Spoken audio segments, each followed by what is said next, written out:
Imagine a world where every single book, every piece of writing had to be copied by hand. A world where knowledge was a luxury, locked away and accessible only to the wealthiest and most powerful. This was the reality for centuries. Books were rare, expensive treasures, meticulously crafted by scribes who would spend months, even years, on a single copy. For the average person, owning a book was as likely as owning a castle. Information moved at a snail's pace, and new ideas could take a lifetime to spread beyond a single city. But then, in the heart of 15th century Germany, one man had an idea that would tear down these walls and unleash the power of knowledge upon the world. This is the story of how a single invention didn't just change the world. It built the modern world we live in today. Welcome back to our channel. Today, we're journeying back to the 1400s, to the bustling city of Mainz, Germany. Here lived a goldsmith and inventor named Johannes Gutenberg.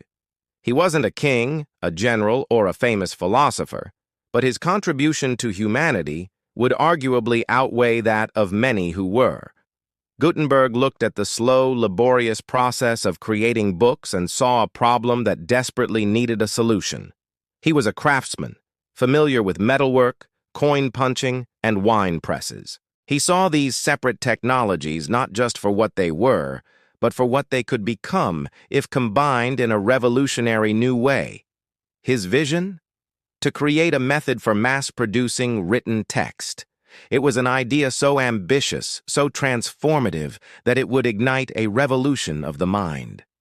So, what was the secret behind Gutenberg's genius?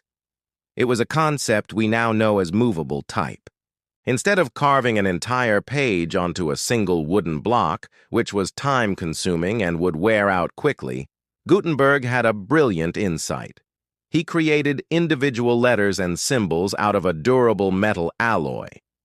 Think of it like a set of alphabet blocks for adults. These metal letters, the type, could be arranged and rearranged to form words, lines, and entire pages of text. Once a page was set, it was locked into a frame, inked, and then pressed onto paper using a modified screw press, similar to those used for making wine or olive oil. After printing the desired number of copies, the type could be taken apart and reused to set the next page.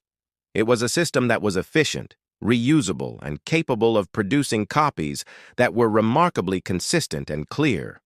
This wasn't just a small improvement, it was a quantum leap. A single scribe might produce a few pages a day. Gutenberg's press could churn out hundreds. This new technology was poised to change everything, and Gutenberg knew he needed a monumental project to showcase its power and potential. He chose a book that was the cornerstone of Western civilization, the Bible. Around 1455, after years of experimentation, borrowing money, and fending off doubters, the Gutenberg Bible was born. It was a masterpiece of both technology and art. With its 2 columns of crisp black text and spaces left for hand-painted illustrations, it proved that printed books could be just as beautiful, if not more so, than the finest handwritten manuscripts. But more importantly, they could be produced at a fraction of the cost and time. About 180 copies were made, a staggering number for the era. The seeds of a revolution had been planted. The impact was immediate and explosive. Printing presses based on Gutenberg's design spread like wildfire across Europe. Within just a few decades, printing shops had sprung up in hundreds of cities. Suddenly, the dam holding back the flow of information burst. Knowledge, which had once been a trickle, became a flood. Scientists like Copernicus could share their groundbreaking and controversial theories about the solar system with a wide audience. Thinkers of the Renaissance could rediscover and distribute classical Greek and Roman texts, sparking a cultural rebirth. Religious reformers like Martin Luther could print pamphlets and translations of the Bible, allowing their ideas to reach the common person directly, bypassing the established church hierarchy and fueling the Protestant Reformation. The printing press became the engine of change. It wasn't just about big ideas and revolutions either. The printing press democratized information on every level. University students could now afford their own textbooks instead of sharing one library copy. Merchants could use printed contracts and ledgers, standardizing trade. News sheets, the ancestors of our modern newspapers, began to appear, informing people about current events beyond their own town. People began to learn to read in greater numbers because, for the first time, there was something for them to read. A shared public consciousness started to form. People in London could read the same ideas as people in Venice, creating a connected world of thought that had never existed before. This shared knowledge was the fertile ground from which the scientific revolution and the Enlightenment would later grow, fundamentally shaping our modern concepts of science, politics, and individual rights. Let's pause for a moment and really think about the scale of this transformation. Before Gutenberg, history was largely written by the victors and controlled by the powerful. The narrative was singular. After Gutenberg, countless new voices could join the conversation. The cost of spreading an idea plummeted, meaning that a good idea, not just a well-funded one, had a chance to catch on and change society.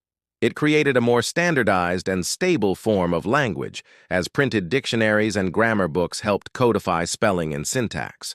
It even changed the way we think, encouraging more linear, logical arguments and a greater reliance on verifiable, cited sources. Every time you read a book, a newspaper, or even text on a screen, you are experiencing the legacy of Johannes Gutenberg. His invention was the original information superhighway.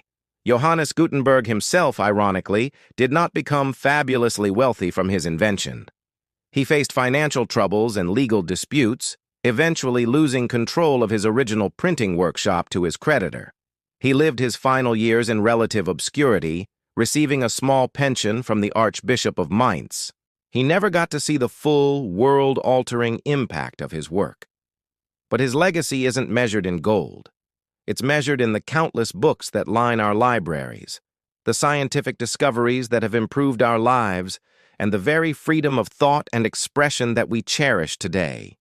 He gave humanity the gift of mass communication. He gave power to the people, not through a sword, but through the printed word. His invention of the printing press wasn't just about making books. It was about making the modern world possible. So the next time you pick up a book or scroll through an article online, take a moment to remember Johannes Gutenberg, the goldsmith from Mainz. He was a man who saw the future not in the stars, but on a printed page. And in doing so, he gave us all the tools to read, to learn, and to change the world for ourselves. His story is a powerful reminder that sometimes the most profound revolutions begin not with a clash of armies, but with the quiet click of metal type on a page. Thank you so much for joining us on this journey through history. If you found this story as fascinating as we did, please hit that like button and subscribe to the channel for more deep dives into the ideas and inventions that have shaped our world. Don't forget to ring the notification bell so you won't miss our next video. We'd also love to hear your thoughts in the comments below. What other invention do you think completely changed the course of history? Thanks for watching, and we'll see you in the next one.